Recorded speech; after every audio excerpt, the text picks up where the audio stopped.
Hey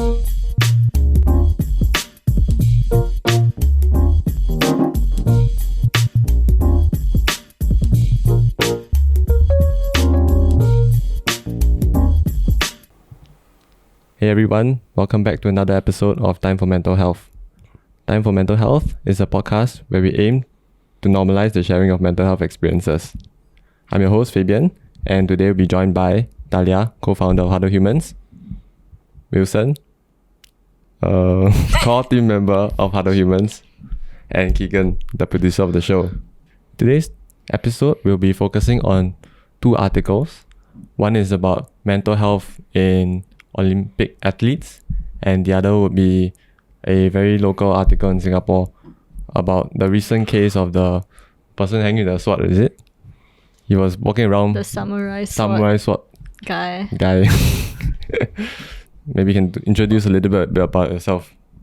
Oh, hey. So I'm Wilson. I joined Huddle Humans not long ago. I think November. But I joined from Australia, so I'm technically Australian Singaporean. Good mix there. Trying to work in Singapore for 2 years. Now on a break, mental health sabbatical. Working is too tough for me. I'm not made for the working life, but I'll get back into it. It's great to be on board. Hope we have a great discussion about Olympics and mental health and any other general ideas you guys talk about. Thanks for coming on our show. So actually, before this, there's this article on CNA which talked about Olympians and athletes from Olympics and Paralympics, where they feel a lot of stress during the whole event and even post-event, where they retire or even after leaving that whole zone or the event space. Wait, I think before that we need to give a bit of context what the article is about, more context. Yeah, we put in right. Before. Yeah. Maybe read it a bit. Okay. You want me to do it or you Sure, go ahead. Okay. So what the article talked about is that so for some athletes, the period after the Olympics and Paralympics has been very challenging. So they say it might not affect everyone, but many athletes actually experience mental health problems after competing in the games.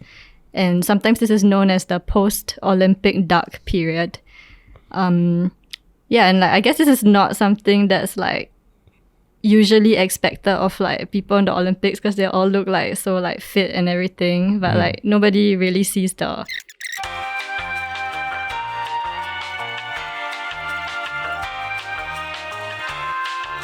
It could be the struggle of their identity. So many athletes feel that they need to have a intense dedication to their sport in order to achieve success, and the identity is revolve around being an athlete. So I guess when they lose that, when they stop practicing as an athlete, it threatens their identity also lah. Yeah, that's the gist of it. Thanks Talya for sharing a bit about the article lah. So I kind of do agree, identity plays an important role for athletes who are trying to participate. I think having embody that kind of feeling, before going to the event, so really motivates you and really puts you in the mood to do that. For example, you play basketball and you train every single day right before the Olympics. Yeah. But also at the same time, I know Olympics, happens every 4 years. So sometimes people, they may only get to do it once in their lives before it's over for them. So all this pressure, maybe from when they start from young all the way until that one single day that they had to perform, maybe they just have a stomach ache in the morning or something, and they underperform. It really puts a lot of pressure on them. Yeah, I think it can go both ways. It doesn't necessarily have to be even in sport. Like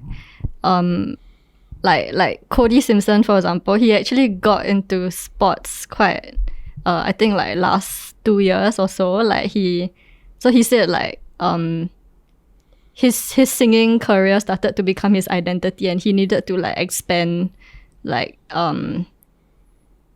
can't remember exactly what he said, but I think it was something about needing to expand his interest pool or something. Like he also used to like love swimming. He used to swim really well, and then like he wanted to go back to that. But I think it really helps to have like a few different interests so that you don't like put your identity just on one. Because like if that one thing just like you fail at that one thing, or you like stop working as hard on that one thing, then you like lose yourself already. But then like your identity shouldn't be placed on Just one thing. on how well you do that one thing. Like but it should be true. placed on like your Everything your that we've covered personality. so far. Yeah, there's so much more in you than like that sport or that thing that you do, kind of Right. thing. Yeah. But it's also sad to see like some who train all their lives, right, just to go for one event, or sometimes like some of them can only participate in one round of the Olympics because it happens every 4 years, right? Right. So if they fail that or they underperform to like whatever standards that they put, of course you will feel a lot sad lah. Or maybe they feel, or maybe they have an injury, that permanently destroys their career, so to speak. That can be very detrimental. Yeah, I mean like that one guy got a bronze medal, and like I would be so happy if I get any like award, and like he was still affected by it. So it really shows like I think how much worth and value they place on like a certain result that they want lah. I mean, I think that's a very good point, because I mean, they train so hard, you're so upset with the bronze or silver. I'm like, mate, you're top 3 in your whole sport of the whole world. I think that's pretty good. Yeah, I mean, man. Yeah, I'm not even top billion in whatever I do, You're top 3, I think it's quite good. And I think that just comes with media speculation, all this pressure they heap on themselves personally, I feel. And then maybe letting people down, saying, oh, I wasted my whole career, my whole childhood, my whole past 10 years of my life training for this, only get a silver or bronze, I'm just like, I think still really good, you come home with a bronze, it's nothing. I would be yelling it from the top of the roof if I ever got a bronze at the Olympics in anything, but yeah, I think it's a lot of pressure on themselves, and that just becomes their identity for so many years, and it's just after that pressure is gone, you're just like, oh, like, okay, what now? Yeah, you made a really good point. Like they sacrifice a lot, like even their childhood, like all there's so much. I think they like you really miss a lot of like what normal. I mean, the parties, like a lot of things in childhood that like they use it to like train and stuff, and like you really I think because of that sacrifice, it's like that's why it means so much more lah. Maybe, yeah. But do you guys feel like Singapore athletes, they don't deserve, don't deserve, wrong word. They don't get the kind of recognition that they should be getting. Oh. Yes. I don't understand the Joseph Schooling one. I don't understand, like he got to the Olympics, that's still very good. Like, he may not have gotten first, but he made it to the Olympics. That's still really good. I mean, for me, I trained in tennis for so long in my years, I barely made it to the first squad in my whole school. Joseph Schooling made it he represented Singapore, and then he comes back, he always says, oh, he didn't do so well. I'm just like, I think that's quite, and I think this comes with that whole identity, feeling depressed, that's not even themselves, like people they barely know, the whole nation like turns against you, say, oh, you didn't do so well, and I think that's unneeded pressure. Even I was him, I would feel a bit depressed, like, oh, damn, I got no support, all I got is my parents, I guess, even then. So I think that's the Joseph Schooling one for me, as like, I'm gonna see myself like coming from overseas. I think it's a bit harsh, I think he deserved a bit more support just for making it there, honestly.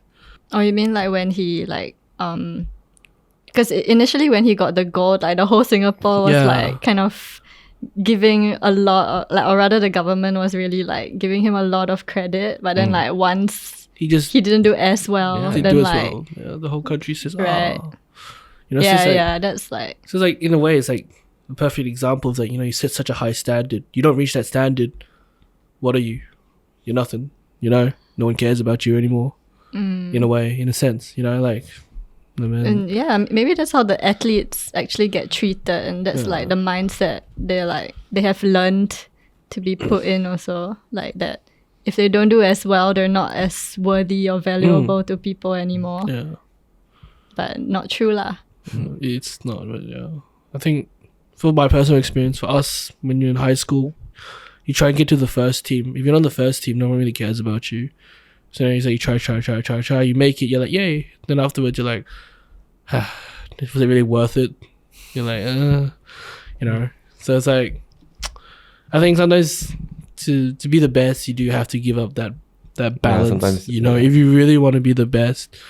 And I think, honestly, if you manage to get through, the mental toughness is I think a big part of sports as well, you know, just dealing with pressure put yourself, pressure from other people, media. Nowadays, because social media is such a big thing, you know, you're going to have hate comments, people going to say, oh, you're so shit. You can get gold. I guarantee the people who say, oh, you're not good enough. You know, why don't you beat the world record? You only got a gold. You could have beaten the world record. There's always something that someone will always complain about. And I think trying to phase it out as an athlete is quite hard, you know. I mean, yeah, regarding Joseph's schooling, right, I think it really, mainly for athletes, right, it all boils down to like the people's expectations of them. Because you see, like, before Joseph Schooling won the gold medal, like, how many years ago was that? 8-10 years? 10 years, yeah. Wow. Yeah, so, like, you know, he wasn't really a household name at that point of time until he won the gold medal. And so once he won the gold medal, right, everyone expect him to get the next gold medal for the next Olympic, you know. And then when he failed to do it, right, people don't see like all those like small things that lead up to the actual Olympic, you know. They just assume like, this Olympic end, right, is gonna be like, fast forward to the next one. You're expected to do equally well, you know. Yeah, but there's a lot of things that could happen in between those two time period that lead to him not maybe achieving as well as he did in the past. And so I think it is really very mentally taxing to see like all your fans, or like even your friends or relatives, you know, cheering you on, saying, oh, you did us proud, you did Singapore proud. And then in just 4 years, right, suddenly the other one, they're like slinging mud at you, you know, saying, wow, if you do so badly, then just don't show your face, like, why embarrass Singapore, you know, like. Alright, so I guess that will be, we've wrapped up our thoughts about the Olympic article lah. And now we'll move on to the next one, which is the Buangkok Samurai Man. Right. When did this like this whole fiesta occur? Yeah, when I think it was like last week. I think last week. Was it last week? Yeah. So basically, what happened? I think there's this guy who was carrying this sword. I think it was a fake plastic sword or something like that. Really? I mean, it broke off at the end, but I don't know if it was actually fake though. I mean, it didn't injure the guy, right? He injured the guy he attacked who was at the light. I don't know. It was such a bad. It wasn't a cut, but it got rid of the skin because it hit him so hard. Yeah. Okay. So it wasn't. So it's more like because of the impact. Yeah, not because it sliced. Because I think it was a fake plastic sword. You know, in a way. Yeah. That's good. Yeah. I think he also destroyed a car, something like that. I think it's a metal sword, if I'm not wrong. Okay. But it's not sharpened, I think. Yeah, it's not It's either not sharpened or he used the back of the blade, which is not sharp. So what exactly happened? I know I saw him like walking on the road and stuff. What exactly happened after that? What was the aftermath of the? Then he went to attack some. Yeah, he was slashing at cars on the road, and then later he saw like some pedestrians waiting at the traffic light. And then he went to attack them. And he slipped. So actually the guy he attacked, I think he was actually videoing him. It's like there came out like a first person perspective video kind of thing. Yeah, he said something in the video, but like we don't know what. And then suddenly he attacked him lah. And then like quite funny lah. Then he fall down like when he gonna attack the guy. But then thankfully maybe it's like by luck that guy was there because he like got over the samurai guy and like pinned him down, and then the other guy at the traffic light like came and helped to pin him down, and then like some other people from the block also came and helped to pin him down. Then then the police came and catch him. So actually, he was sent to IMH. Yeah, he Institute of was Mental sent to Health? IMH for drug addiction. He Actually, was- yeah. So he was on some yellow pills. That's what came out in the news. Yeah. So how like to me, like how do we draw the line between having these people in like diagnosed and sent and kept in Institute of Mental Health versus like how there's like How the grey law- area. Yeah. Because it's a very grey area, you know. And grey area when it comes to, because you understand that addiction is no joke, you know. Like you gotta feel for these people, you know. You don't know how he got addicted or any of his backstory. It's a lot of underlying problems that probably like created that addiction. But then it also affects society. So then you have to ask yourself, you know, what's the right thing to do? You know, do we like shun these type of people, or do we reach out and try and help them, you know, get better? I think it's a very difficult line, you know, because I've seen many stories, or no, not stories, reports from like countries, Sweden or Switzerland, somewhere in Norway, or at least Nordic countries. They try all this, you know, they try to rehabilitate these people with mental illness, you know, or addiction. But then you go to America, they incarcerate like no tomorrow, you know, just you go out, you stab, you're thrown into jail, you know, and does that make your mental health worse? You know, being thrown into jail because you don't even know what you're doing. You know, he might have, what's the one, bipolar, or he might see. Well, I don't know what the ones that you can see Like images. schizophrenia. So that you know, you don't know. But chucking him into jail, is that good? Is that the right thing to do? You know, is that? So I think Singapore did probably my own personal opinion. I think they did the right thing. You know, you try and help the guy get better. You know, then he can be, you know, it's better than throwing him into jail, because he can get all the help he needs. He probably might not have had the help he required before this incident, you know, but now he does. You know, they can help him, you know, help out whatever mental issues he has, maybe the addiction, all that kind of thing. Right. But So- And also, like, to add on to your point, like, does putting the person in jail really make him better of a person? Yeah. so I think this question is like, does it help? You know, because at the end of the day, I think the whole reason we have jail and all that is to make him a better person to society. How do you contribute to society better? You know, that's the whole Switzerland mentality of even going to jail. The jails are like hotels. You know, they have like beds. They got TVs. They got good food. You know, their whole reason. So the one with the pink walls. Yeah. You know, they have that whole Involved. they have this whole reason. It's like, look, we want to integrate you back into society. You know, throwing you into a 1-by-1 cell with a toilet on the floor doesn't really help. So it's like this whole thing with this whole thing as well, the mental health, the guy stabbing with the sword. I think, you know, helping him try and reintegrate into life after his sentence is quite important, you know, because if you throw him in jail, it comes out exactly the same person.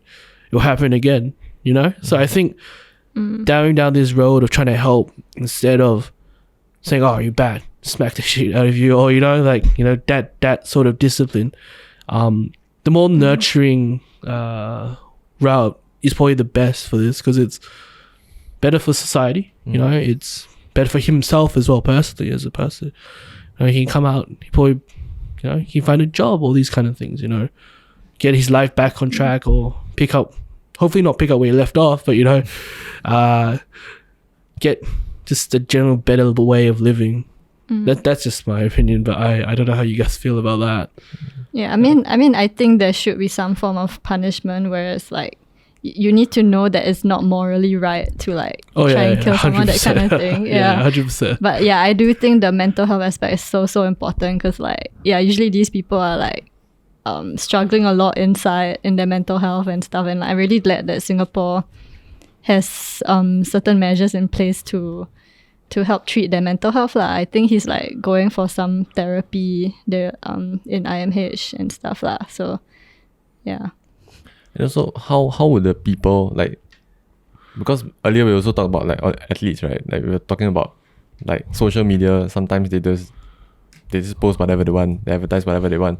Like people capture, they record videos of this person doing these acts.